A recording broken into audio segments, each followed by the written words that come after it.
Ar-Rahman Ar-Rahim. Assalamualaikum warahmatullahi wabarakatuh. Alhamdulillahirrabbilalamin. Wassalatu wassalamu ala rasulina wa ala alihi ajma'in. Hai anak-anak, bagaimana kabarnya hari ini? Apakah kalian dalam keadaan sehat? Semoga kita semua selalu dalam naungan Allah Subhanahu wa Ta'ala. Nah, anak-anak, masihkah kalian ingat dengan teks anekdot? Oh iya, teks anekdot yang lucu itu kan saudara. Selain lucu, teks anekdot juga mengandung kritikan. Benar? Seperti halnya kemarin kita belajar tentang definisi, fungsi dan tujuan, ciri dari teks anekdot, dan juga perbedaan teks anekdot dengan teks lain. Hari ini kita akan belajar untuk menentukan struktur dan juga ciri kebahasaan teks anekdot. Anak-anakku, masihkah kalian ingat dengan cerita Joko dan Jono tentang wakil rakyat? Ya benar, itu adalah salah satu tayangan anekdot pada tayangan kemarin. Kita putar kembali ya. Perhatikan tayangan berikut ini.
Sudah ingat anak-anakku cerita itu?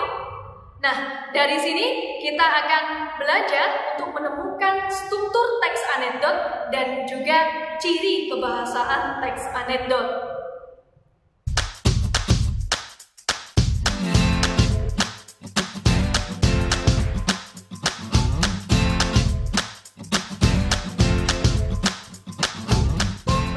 Mohon maaf, Ustazah potong dulu ya videonya.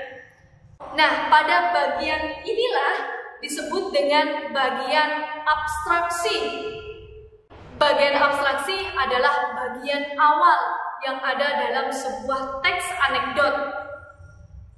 Abstrak ditaruh di awal paragraf dengan fungsi untuk menggambarkan mengenai teks tersebut secara umum agar pembaca dapat membayangkan. Dalam bagian abstraksi, biasanya menunjukkan waktu, tempat, dan suasana yang dialami oleh tokoh.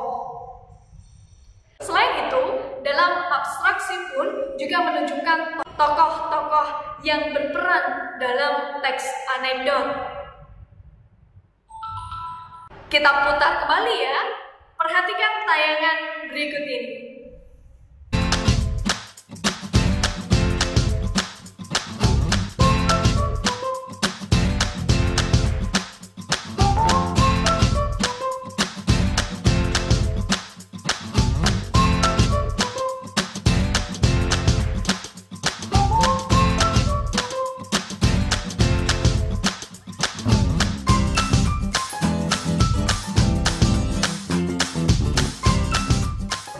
Mohon maaf, Ustazah potong dulu ya videonya. Nah, pada tahap ini masuk bagian kedua dari struktur teks anekdot, yaitu yang bernama orientasi.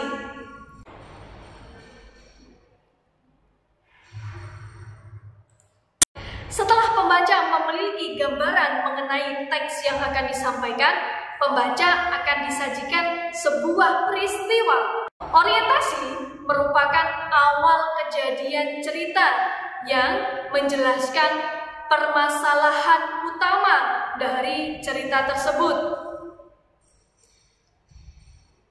Orientasi merupakan pengenalan terhadap permasalahan. Nah, dalam cerita ini orientasinya adalah ketika Joko bertanya, mengapa Jono tidur di bawah pohon mangga? Jono menjawab pertanyaan Joko, mengapa Jono tertidur di bawah pohon mangga? Jono pun menjawab agar mendapatkan uang. Ini merupakan orientasi, menjelaskan tentang awal masalahnya. Kita putar kembali ya. Perhatikan tayangan berikut ini.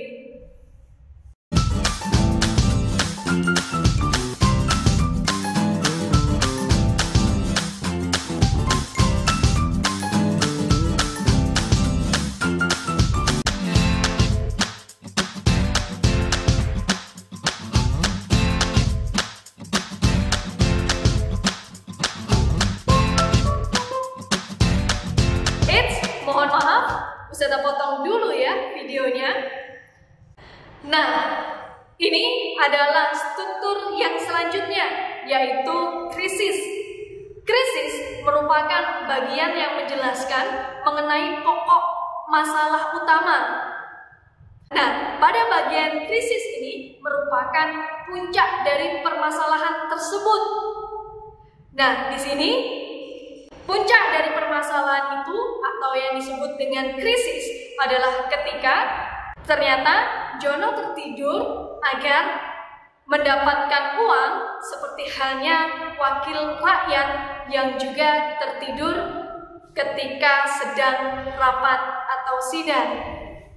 Nah, disinilah letak kritikan yang ingin dimunculkan oleh penulis anekdot. Kita putar kembali ya. Perhatikan tayangan berikut ini.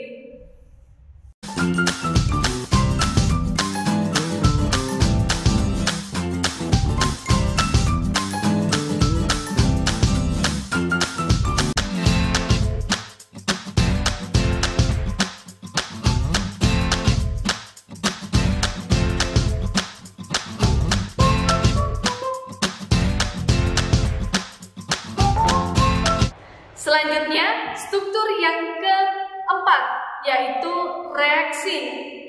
Reaksi berhubungan besar dengan struktur krisis. Reaksi adalah bagian yang akan melengkapi berupa penyelesaian masalah menggunakan cara-cara yang unik dan berbeda. Permasalahan yang terjadi akan diselesaikan pada bagian reaksi. Nah, disinilah keempat, yaitu reaksi.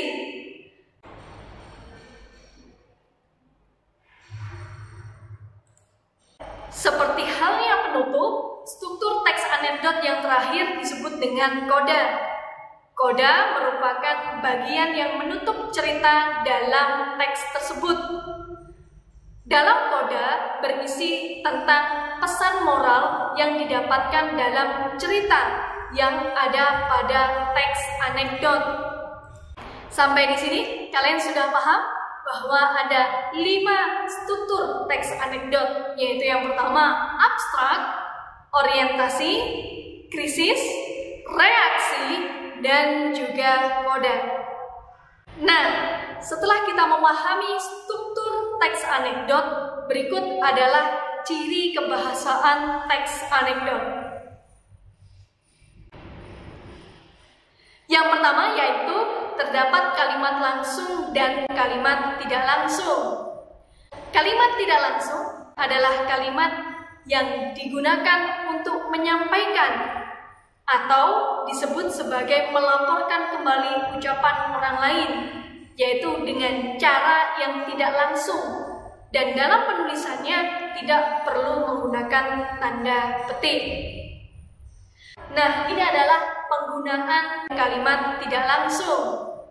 dalam teks anekdot. Kalimat langsung adalah kalimat yang menirukan ucapan atau ujaran orang lain. Kalimat hasil kutipan pembicaraan seseorang persis seperti apa yang dikatakan. Biasanya dalam penulisan kalimat langsung diberi tanda petik 2, dapat berupa kalimat perintah, berita, atau juga kalimat tanya. Nah, ini adalah penggunaan kalimat langsung dalam teks anekdot. Ketika pembicaraan antara Joko dan Jono merupakan penggunaan kalimat langsung dalam teks anekdot. Ciri kebahasaan dalam teks anekdot yaitu kata ganti orang atau biasa disebut dengan pronomina persona. Pronomina persona merupakan jenis kata ganti yang digunakan untuk menggantikan kata benda orang atau person dengan kata benda lain. Kata ganti jenis ini dibagi menjadi 6, yaitu kata ganti orang pertama tunggal, kata ganti orang pertama jamak, kata ganti orang kedua tunggal, kata ganti orang kedua jamak, kata ganti orang ketiga tunggal, dan kata ganti orang ketiga jamak, seperti tabel berikut ini.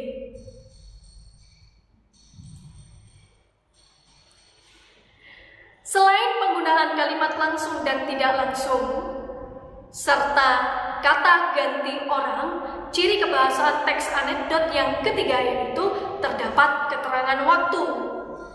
Keterangan waktu adalah keterangan yang menyatakan waktu, kapan dilakukannya. Contoh keterangan waktu yaitu pagi hari, sore, malam, esok hari, kemarin, lusa, dan lain sebagainya. Ciri kebahasaan yang keempat yaitu penggunaan konjungsi penjelas dan juga konjungsi temporal. Nah, dari sini ada 4 ciri kebahasaan teks anekdot, yaitu penggunaan kalimat langsung tidak langsung, kata ganti orang, keterangan waktu, dan yang keempat yaitu konjungsi. Sampai di sini anak-anak bisa dipahami? Nah, setelah kita belajar struktur dan ciri teks anekdot, coba kita analisis bersama struktur dan ciri kebahasaan dari tayangan berikut ini.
Nah, bagian abstraksi dari tayangan tersebut adalah di awal cerita menjelaskan bahwa suatu sore ada 2 polisi yang sedang berbicara di warung kopi dekat Senayan. ini merupakan abstraksi karena dalam cerita ini masih pengenalan latar, waktu, dan juga tokoh-tokohnya. Tahap orientasi yaitu ketika Iqbal mencoba berbicara, mencoba membuka pembicaraan tentang banyaknya pejabat yang kaya.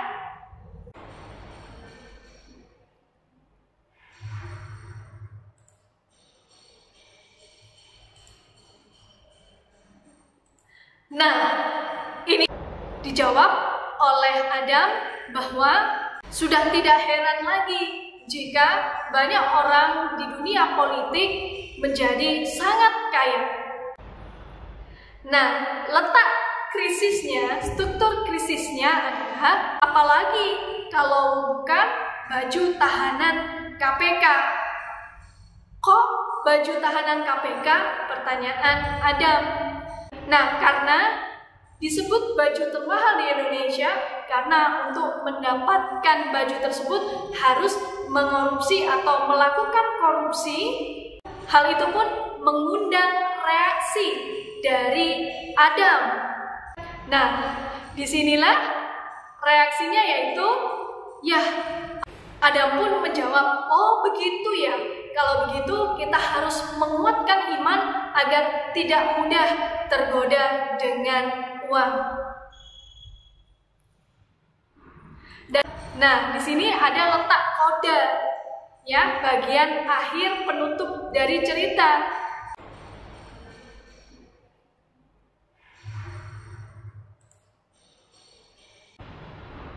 Dari tayangan tersebut pun juga nampak kalimat langsung dan tidak langsung. Berikut ini adalah penggunaan kalimat tidak langsung.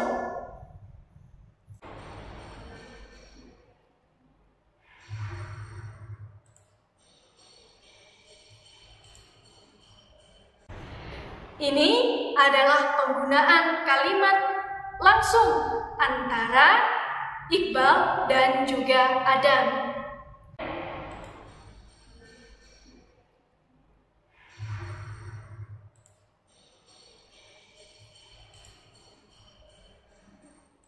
Selain itu, di sini juga nampak penggunaan kata ganti orang.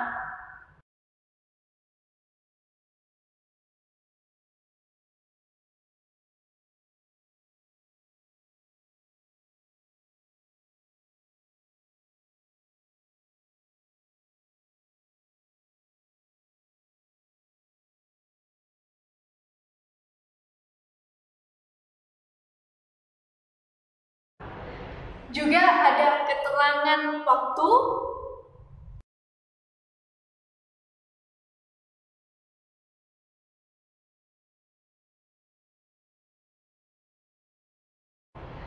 dan juga ada penggunaan konjungsi.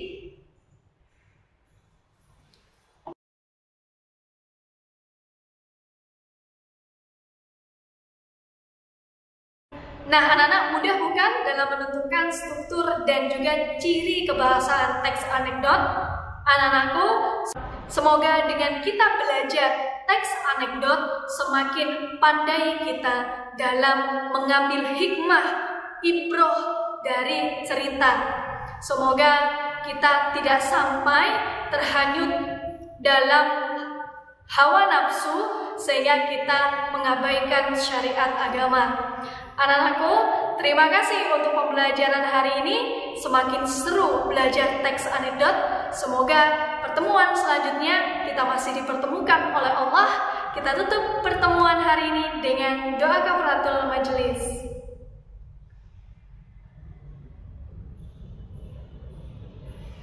Baik anak-anakku, sampai jumpa. Jaga kesehatan selalu. Ustazah akhiri. Wassalamualaikum warahmatullahi wabarakatuh.